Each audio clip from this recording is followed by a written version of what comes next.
So still reclaiming and remembering, there's an African proverb that says, if you don't know where you came from, then you won't know where you're going. So we want to make sure that we are reclaiming and remembering. I would like to welcome Dr. Bayo Akomolafe for the keynote address, which is the Cradle of Wellness Remembered. Please, Dr. Bayo, if you're online, please go ahead.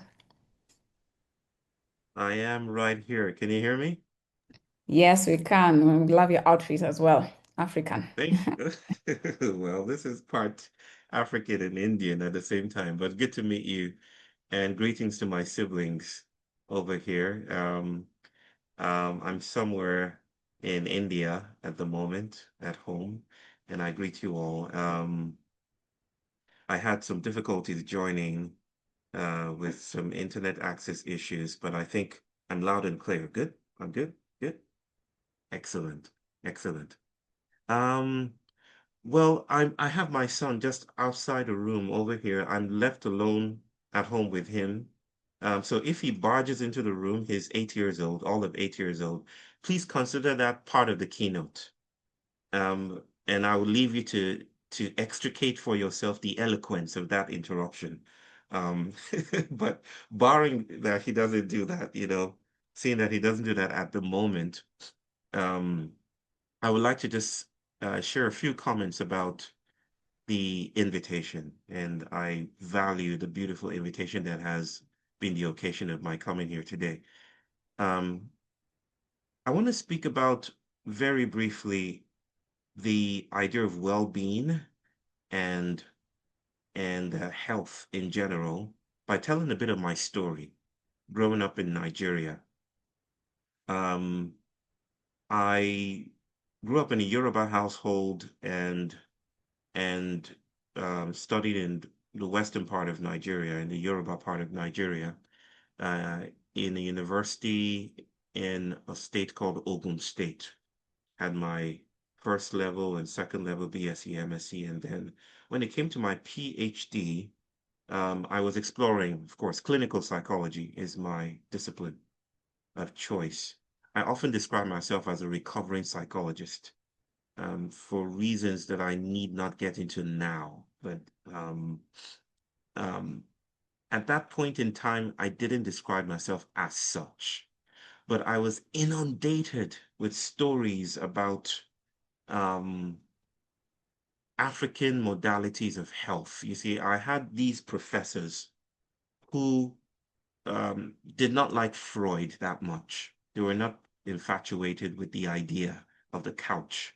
And so they felt maybe there were other ways of thinking about well-being and mental illness that did not depend on colonizing notions of these ideas, right? Maybe there are particular ways of speaking about these things that are endemic, that are indigenous to us, that come from our people, our histories, our poetry, our cosmopoetics, all of that. Um, and at this point in time, all of these philosophical tensions resolved along the lines of a singular project, the idea of creating an African nosology, an African DSM, if you will. Again, clinical psychology is the subject here. How do we create our own terms? How do we create our own psychiatric facilities? How do we do all of that? And that was the drive. That was the academic drive of those days. I think it's still existing at this moment in time. So I took inspiration from that and decided, you know what I'm going to do? I'm going to adopt qualitative paradigms. I'm going to go into the field and I'm going to try my very best to understand from my people's perspectives, what does it mean to be unwell? Or what does it mean to be well? So that I might add to this, I might contribute to this groundswell of activity around creating an African system of well-being, right? To counteract the Western one. Because, of course, my metaphysics was a pluriverse of multiple ways of knowing the world. And so I studied with Yoruba Babalawos. And I don't know if you all know about Babalawos. Babalawos are the equivalent of Avengers with, you know, Avengers, right? Um, they are basically superheroes. They're shamans, we like to call them. Um, but they're healer priests who have a connection with the mundane and the extraordinary. And the invitation, the heart of my work was to sit with them and understand their own practices. Um, I'll cut the long story short. I had 7 of these men that I sat with and I interviewed over many months, trying to understand how the Yoruba people uh, understand these psychopathologies, how they understand what it means to be well, how they understand health, and all of that. And I remember once I was having a conversation with one particular dude, one of the Babalawos, the most ferocious of the lot. Um, and I had a question. I asked about, I said, what would you administer to a client who shows up with auditory hallucinations, right? What plant medicines or modalities would you deploy? What do you do? What do you do? And how do you describe this? What's your diagnostic, you know, uh, tool? And it started to get on his nerves, and he started to get really pissed with me that he turned to my interpreter because I cannot speak my language. I'm so educated that I'm educated away from my people. That's the colonial dimension of education, right? But I need not speak about that now, even though I've already spoken about that. He turned to my interpreter and he said, tell him that I'm going to turn him into a goat if he keeps on persisting with these questions, these annoying questions. I didn't believe him. I thought it was magical, blah, blah. But my interpreter clearly did, and he shrank into his chair. Um, and then he proceeded. He said, Why would you want to cure? Why would you want to cure that? Why would you want to cure those voices in your head, so to speak? What if that's your grandmother or your grandfather or an aunt or an uncle or an ancestor that you haven't been in communication with? And in that moment, something happened to my entire intellectual edifice, the architecture that I had been carefully curating for years. Because I thought all this while that the whole aim of my career was to build an alternative system to Western systems, right? Instead, these men taught me these healers and priests taught me that it wasn't just about proliferating multiplicity. It wasn't just about adding another in the series.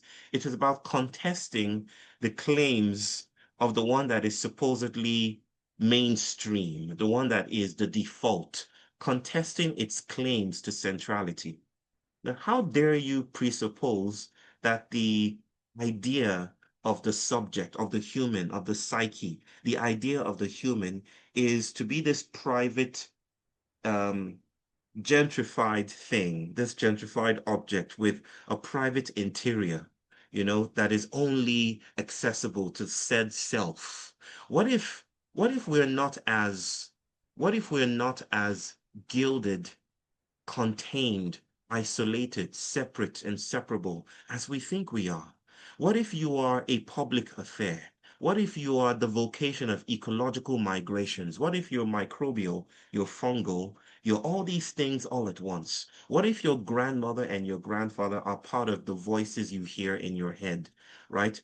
You might hear this as a romanticization of a very serious subject, but they were calling into question the metaphysics I had taken for granted, and I was trying to upend by just replicating its logic. And maybe this is then the gist of my brief talk then, that it's not that we ought to return to the continent of Africa for some original notion of health with which we colonize the world, as if health is a stabilized thing, as if the meaning of health is universal, is static and fixed for all time.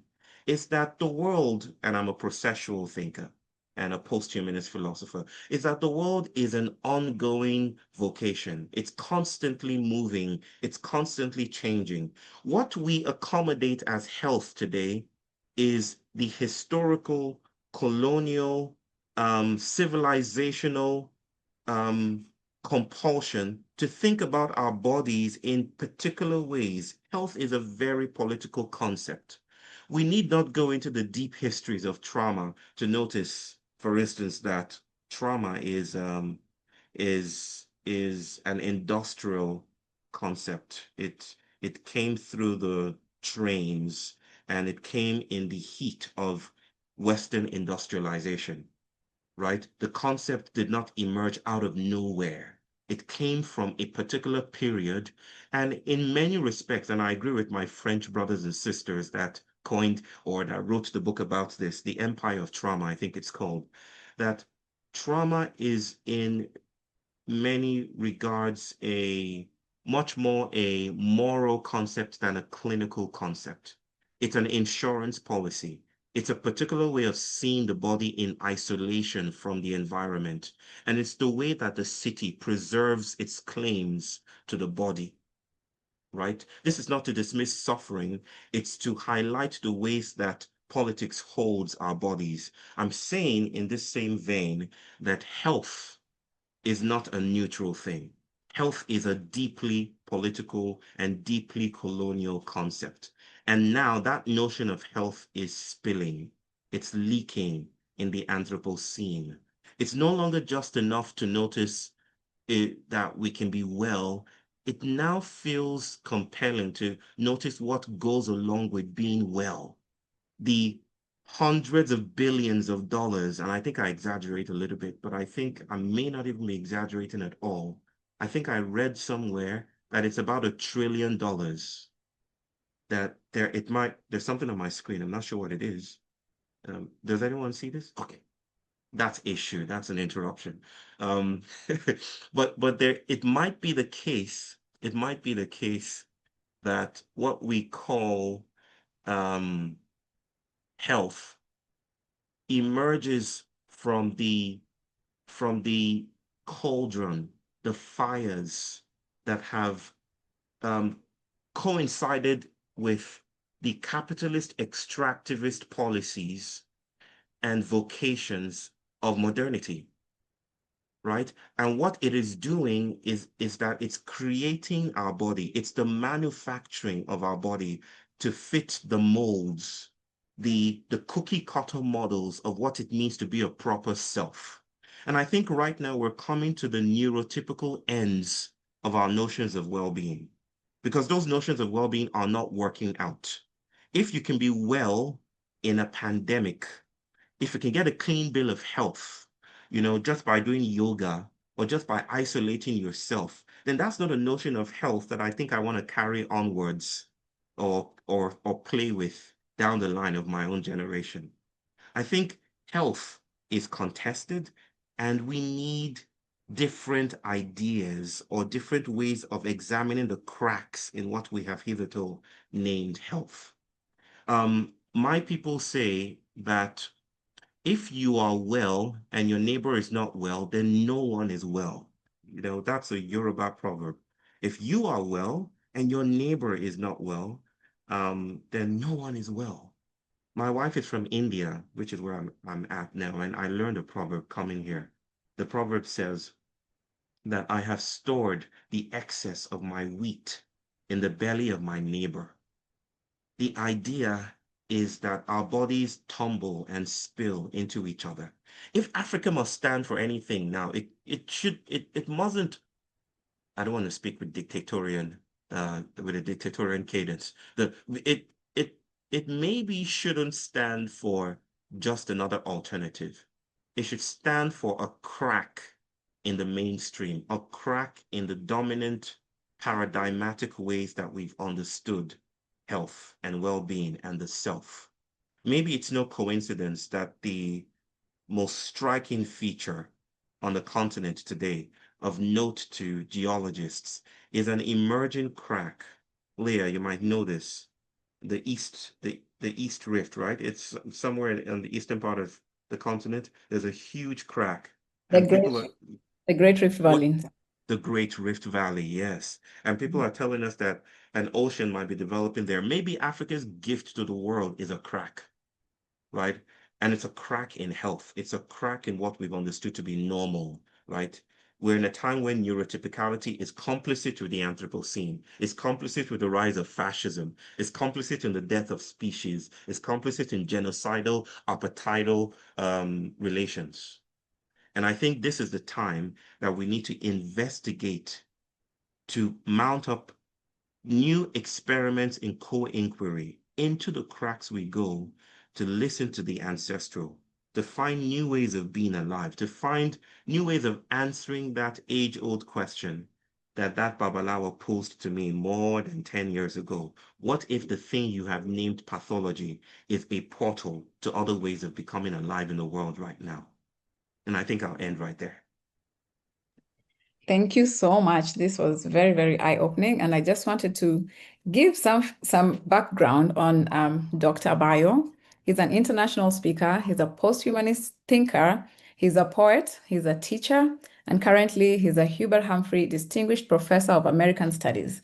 And so you can see how all this has come together and why he's speaking the way he's speaking. Thank you so much, Dr. Bayo. And I think what I really picked from you is a crack in the mainstream. And at the Yeah. Africa Wellness Summit, I think we have already begun that crack in the mainstream by going back to our ancestral traditions, by looking at how we do things at home, and by doing things like how Susie said, not bringing Swiss massages to Africa, but doing it the way Africans do it.